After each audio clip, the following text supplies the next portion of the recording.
Hello legends, welcome to this conclusion video which is based upon the three-part series that we just done where we pitted the 3080 Ti against the 4080. Fight!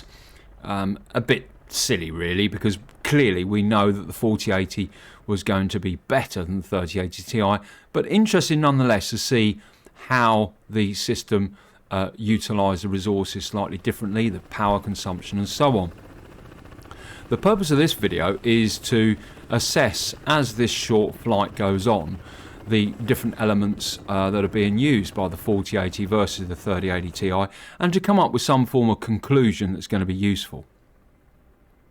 The first thing to note is that the 13900K is not even bothered. It's not even awake, it's half asleep. And this is not just because it's a super powerful CPU, which it is, but the fact that this is an empty map, short of, a few targets down at the Caucasus typical X range.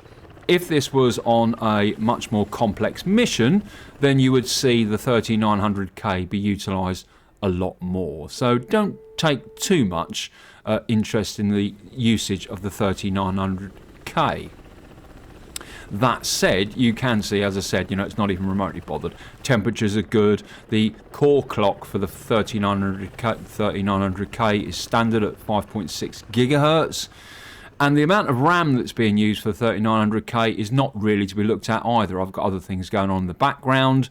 You shouldn't be concerned about the amount of RAM that's being used there. But on the 4080 and the 3080 Ti, you can see that both of them now are at maximum, 98%. So, this whole system is now GPU bound, and that was the whole purpose, was to push the graphics cards to the absolute max.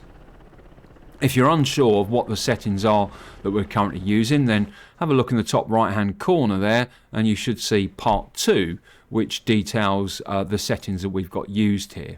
Suffice it to say, we're using ×2 MSAA, ×2 super sampling, clutter out to 1500 meters, and so on. And all of the elements that will really tax any graphics card, no matter what planet it was made on or when.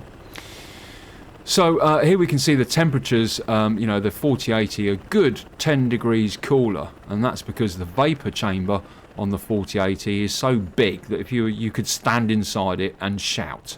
It's enormous, and so we're clearly seeing that. We're also seeing that the power usage for the 4080 is significantly less than the 3080 Ti, which beggars belief when we consider that the 4080 has got 3 8-pin plugs plugged into it. You'd think it would draw more. It doesn't. It just uses it much better. Much better. And the differentiation there is a good light bulb.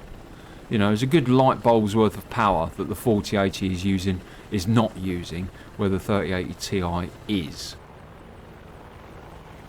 A point to note on VRAM usage. Again, you're not really to be too concerned about that.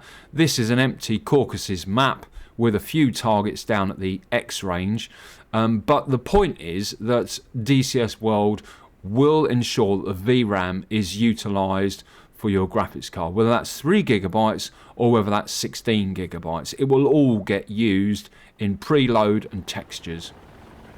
As we see myself flying along here with my wingman Pilgrim towards the X range, I'm just about to break off and head west, and Pilgrim's just about to keep going and engage from the west.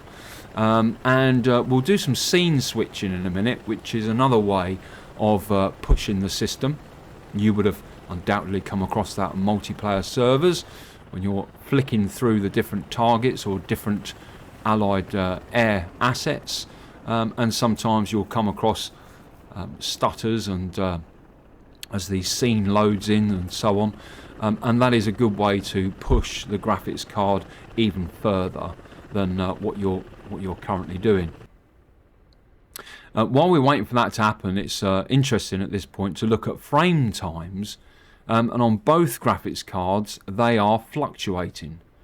Fluctuating frame times will give you stutters, and these stutters we can see on the left hand side there on the 3080 Ti. You can see the ground wasn't smooth, and that is the nature of frame time. Frame time is to give you a smooth experience which works hand in hand with frames per second.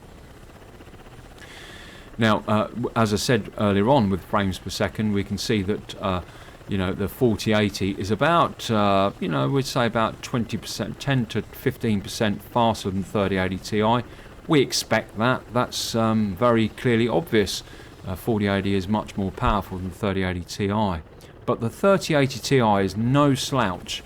It's a very powerful graphics card, as most of the 30 series and 40 series are. That said, as we can see, you can still push these graphics cards to their limits in DCS World. And until such time as multi-threading is utilised and perhaps a new graphics rendering engine such as Vulkan, we will continue to see DCS World really push our systems to the limit.